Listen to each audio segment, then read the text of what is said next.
don't even know how to say, hey? Yolanda is where I sold peanuts. I sold peanuts. I don't think I ever thought of it or ever wondered. What's the biggest lie? I think, in my opinion, it may be, if to other people, it may be very wrong. No pain, no gain. Yes.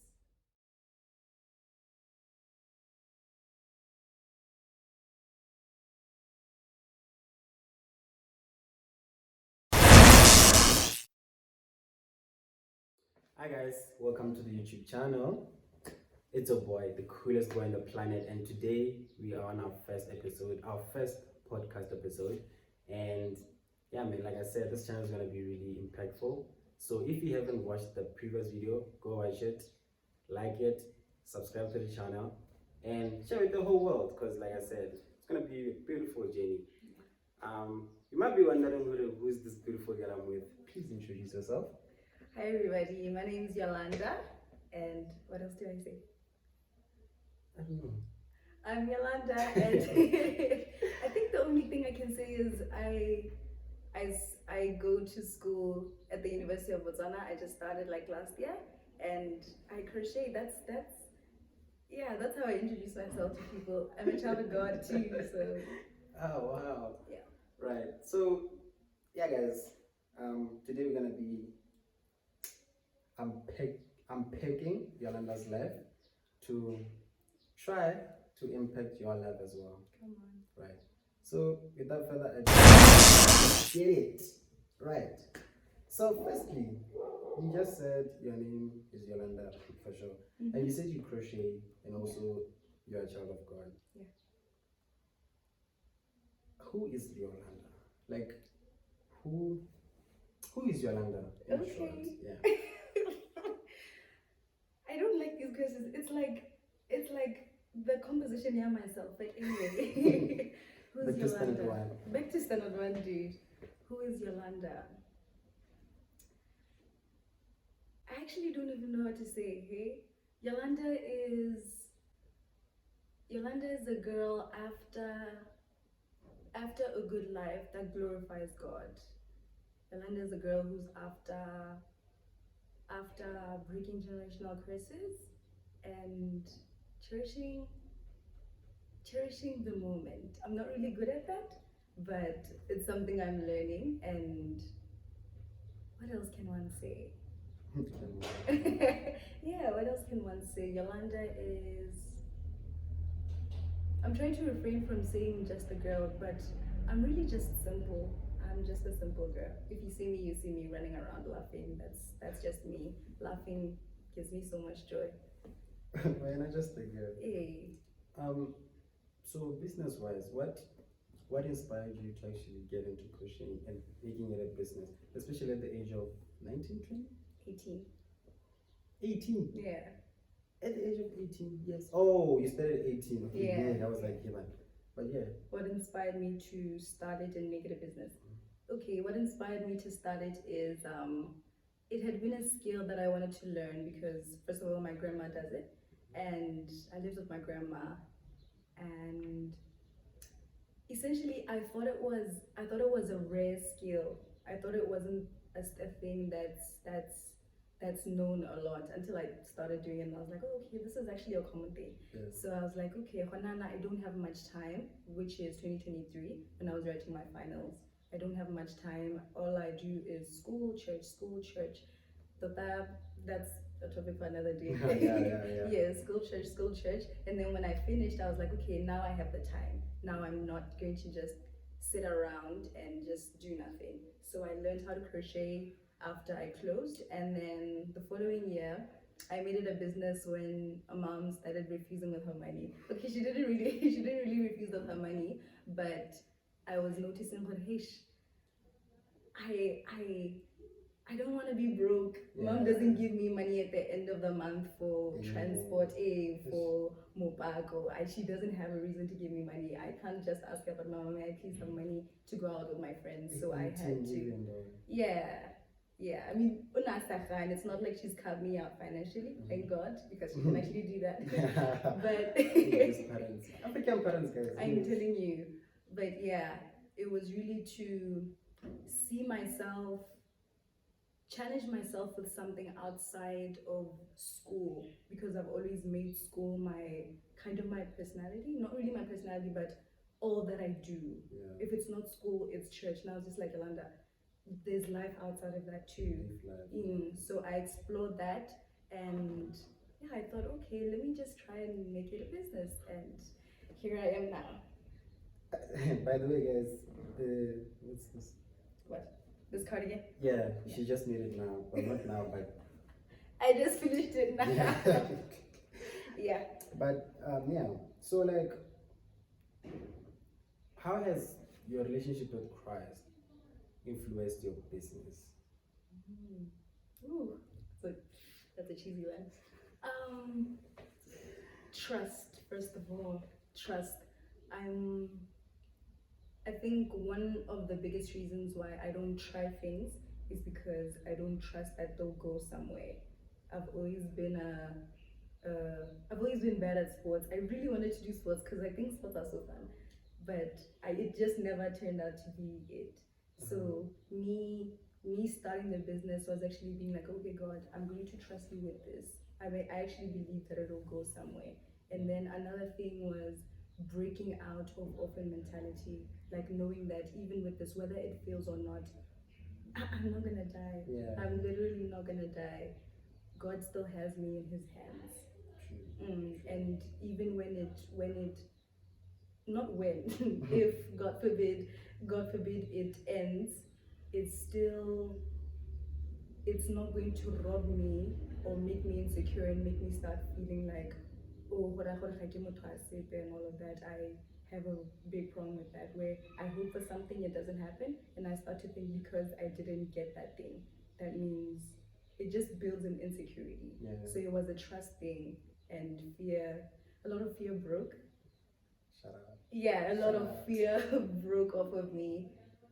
I don't know if I'm making sense, but that's pretty much it. I think you do. Yes, that's how it fit in my relationship with Christ. It led me to a place of trusting God. It led me to a place of breaking out of my shell, really experiencing God as the provider, as the one who increases my capacity, literally. Yeah. So yeah, there's so much I could say.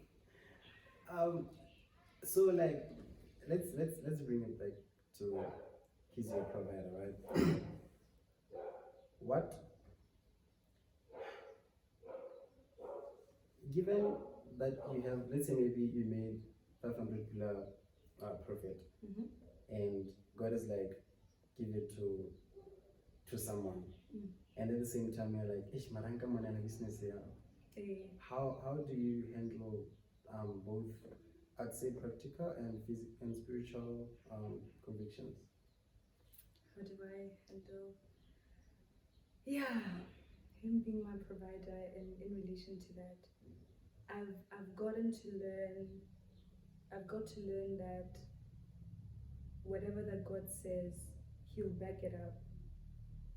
But that in this very season, I haven't experienced that, but it's something that I'm learning. Even with Miracle Offering, I had been saving actually for an iPhone. And when Miracle Offering came, I felt the conviction to give that money, and I was just like, Jesus, but this is a lot of money. This is a lot of money. And it was still like, are you going to hold on to that money and let the spirit of mammon win? Or are you going to allow yourself to be part of something greater, like they always say? Yeah. I think Pastor, is it Shane Willard or Pastor Mark Lassie? He mentioned if like this giving Miracle Offering specifically is us reaching out into the world. Yeah. So I was just like, you know what, actually what I'm giving it into is so much better than the iPhone that I'm believing for. Yeah. It's so more worth it. Like the impact that I'm hoping to make with me having an iPhone is way less than the impact I'm going to make with giving. Yeah. So yeah, trust and letting the spirit of mammon break. Yeah.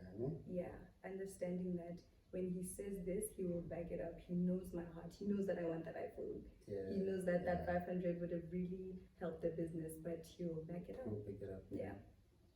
So, if you were to, if maybe questioning wasn't there yet, have you ever reached a point where you backed out of God or out of your journey because of your business or any other business? Where I what? Where you just like, maybe you went for a certain business that God didn't say you should get into or something like that? No, not really. No, I'm thinking about there was a time in high school where I sold peanuts. I sold peanuts. I don't think I ever thought of it or ever wondered if it was God ordained, but at that time, I think at the end of a month or two, end of month test, they make it fail. I was like, what? I'm not doing it. I'm not doing it no more. Yeah. So yeah, that was it. I don't know if it was something that God. I didn't really think of it that time. I was just a girl in Form 4. Don't push your hustle. Hey, so before that, that's the only business idea I've tried. Okay. I mean, people already didn't think about it, but the next question. But have you ever walked out of businesses that per se didn't acknowledge God? No, I've never had a business that requires me to. I've never tried anything. This is my first actual business. Really? Yeah. Shout out. Yeah. Shout out. Hey. Yeah. Ne? Yeah. So I'd say you're an entrepreneur. Yes. What's the biggest lie entrepreneurs these days believe? What's the biggest lie? I think, in my opinion, it may be, if to other people, it may be very wrong. No pain, no gain. Huh? No pain, no gain. You feel like it's a lie? Yeah, Can you explain? because I actually recently saw a post that said, his pain, our gain. Like God literally was stabbed, all of that on the cross. He bear the pain so that we could gain. Like, I don't believe in the act of overworking yourself so much when you know you have a father that wants you to rest, that wants to take care of you. I don't believe in stretching yourself so much. I know that sometimes God will say, I want you to stretch that much because I'm teaching you something. But most times it's a human thing where we're told to work, literally. What is it called? Workaholic. Workaholics are so encouraged. Like, being so busy, yes. Being so busy is romanticized. So yeah, that's the biggest lie. No pain, no gain. The thing of working so much to see your business go somewhere. I don't believe that's what will take your business far. I don't know if I'm making sense. People like a revelation, guys. Yeah, I believe even in the starting, even in the pushing, and I'm not saying lakella. I'm not saying there are not times where I spent the whole night. I literally spent the whole night doing this. Miracle offering, I spent the whole night doing those things. Some orders I've spent the whole night doing them. And I'm not what am I saying? Yes, I'm saying just not romanticizing the thing of constantly being busy so that your business goes somewhere. Understanding that God is your helper. I don't supply my strength. Yeah. Yes, I really hope I'm making sense. I feel like I'm not making sense, but yeah. Dang, so much revelation, though. Have you ever built an imposter syndrome? Like, how does that look for you? It looks like, oh, Yolanda, your products are not good enough. Why do you think? Why do you think somebody will buy your earrings? Honali, other better things. Are you crazy? Spending all your time and all your money and all of this. That's that's what imposter syndrome looks like. Or maybe with pricing. Somebody actually not so long ago asked me how much I'd cost a specific handbag, and I said 150. And she looked at me and she was like, "No, you're worth." And I was like, and I was like, "You imposter syndrome, Romo. I feel like the time that I spend doing these things is not worth the amount of money that I can charge or should charge." Yeah. Guys, you know, recently I had a gig, a project where I was taking photos. I delayed the delivery because I wasn't. Basically, I was like, "Dog, is this like beautiful? Is this like?" But people were like, "Dog, these pictures are beautiful," you know. But anyways, guys, Somebody said we're our worst enemies. bruh, Literally. and that's the honest truth. We really are. Yeah. Yes. So how you feel like right now when you think about it? Do you think your business is a ministry? If so, how? I think it's ministry in the sense that I think the story behind it is more ministry than the business itself, and also the service that comes with it, the intention. Yes. I hear you. I hear Yes. you. I hear you. Yes. So, what's one thing that the Holy Spirit taught you, or that the Holy Spirit guided you to change in your business?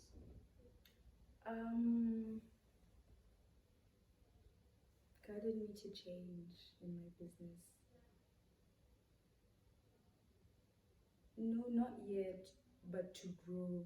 To change, no, not yet, but to grow, yes. To grow in the sense of, am I saying my business ideas on camera? That's okay. That's okay. To go into labels, like putting the labeling and serious packaging. That's something I'm actually not struggling with, but something that has changed. I don't know if it's in regarding to me or the business specifically, but there was a time where I almost idolized it. Like it's when I started, the first starting times of my business, I pick up my crochet needle. Before, the last thing I do before sleeping was crocheting. And it was like, Yolanda, Jesus was like, this business is controlling you. You're not controlling it. As a matter of fact, I'm not controlling it as your God. It's controlling you. Your every movement. Mama, I was crocheting. I was crocheting. So that's something I had to change and see whether I have to manage my time well and know what I don't when I have an order, I can actually tell the person it's going to be ready at this time. It's in doing it. No pain, no gain vibes. I can actually be like, okay, Yolanda, right now you're tired, you're not going to do this order. Next week or stop trying to finish it tonight. Yeah. Right. Have you ever felt lonely in your life, like both spiritually and physically? Yeah. Lonely? Have I felt lonely? I'm not sure. I'm not sure because I'm surrounded by a lot of people, but I didn't allow them into my space. I would crash out alone. I'd crash out even with literally my friends that are so close to me. So yes, I have felt lonely. Yes, I have felt lonely. We won't get into business. Yes. Hey, so what's a failure or long moment that has shaped you more than success ever could?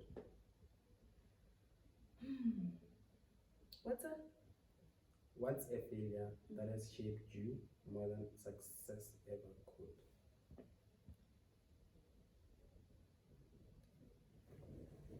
I don't know.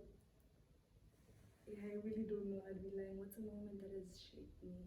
What's a moment of failure that has shaped me more than success would ever?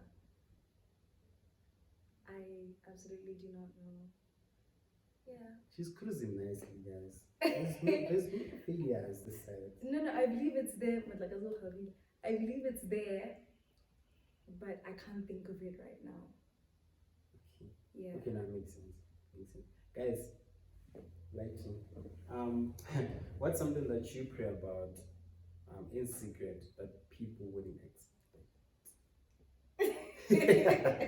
Okay, what's something that I pray about in secret that people wouldn't expect?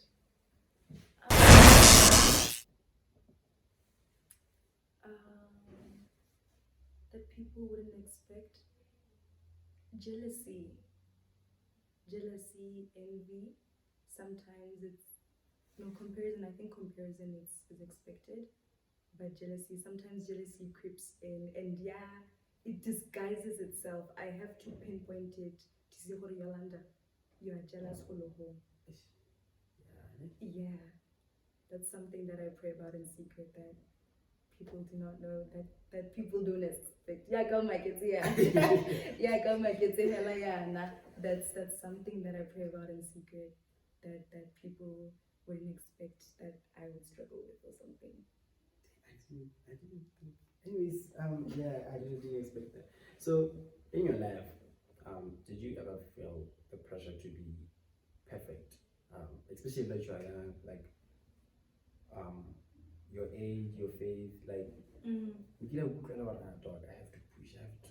Oh yeah, so many moments, especially because I'm a firstborn. So as a firstborn, the pressures are a lot. The pressures are a lot. You see the patterns in your family, the pressure to break those patterns, the pressure to be a role model to my little brother, the pressure to be the one who would think, oh, Yolanda kena iling maating, Yolanda kena apa sitting, apa tluting, There's an iPhone. the pressure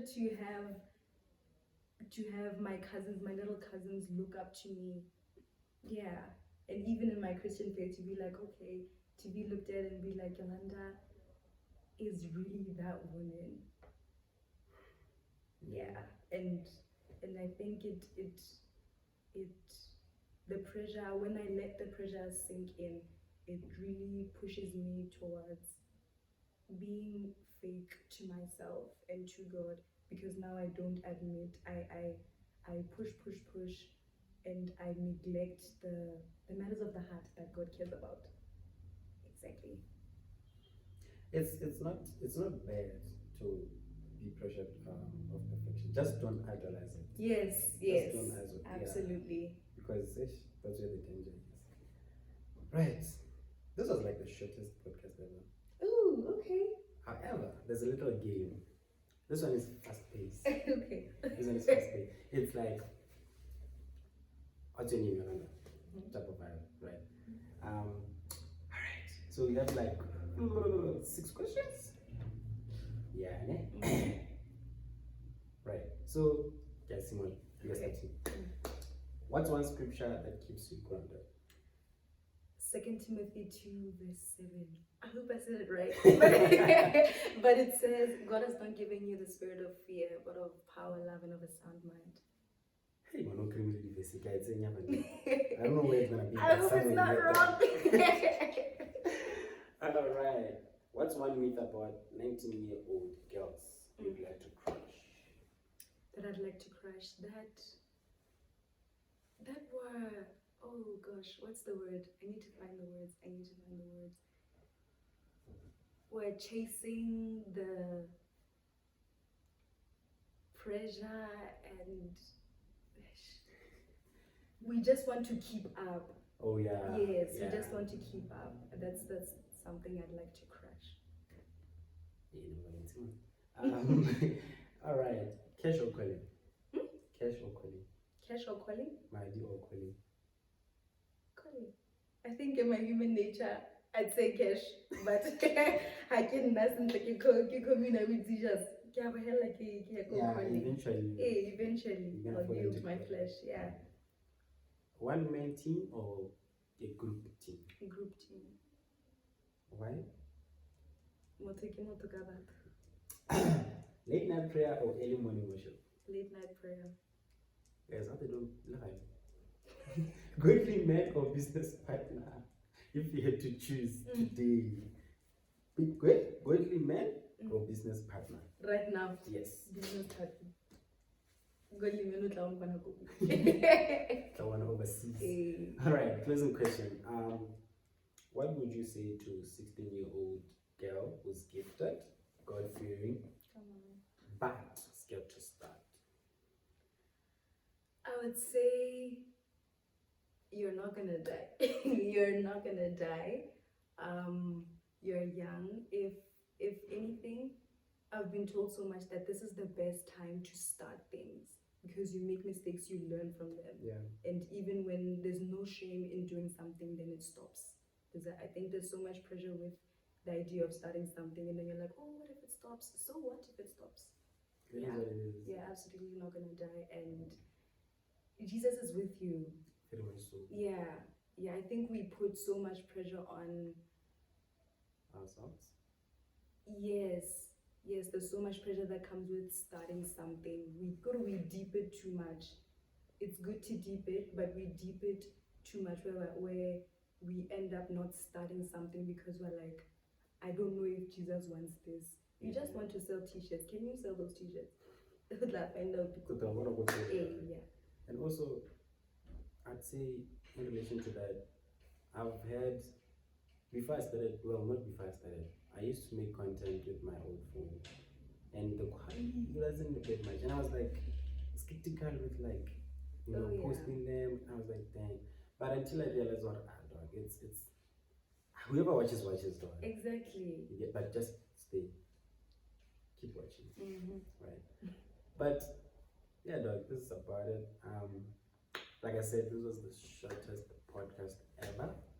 If you have reached this far, do like, do subscribe, do share with your friends, and yeah, man, I'll catch you on the other video or the other podcast. Yeah, thank you so much for having me. Thank you so much for watching. I am very honored. Yeah. I'm also very honored to be the first. First episode. First episode? Is it like episodes? Yeah, for the podcast. Like that, like episodes. Okay, yes. Thank you so much for having me. I'm so honored. I feel seen. Yeah. Yes, thank you so much for giving me this opportunity. Thank you so much for coming out. Well, I came here, but like, it is what it is. Hey, yeah. So yeah, guys, catch you on the other side.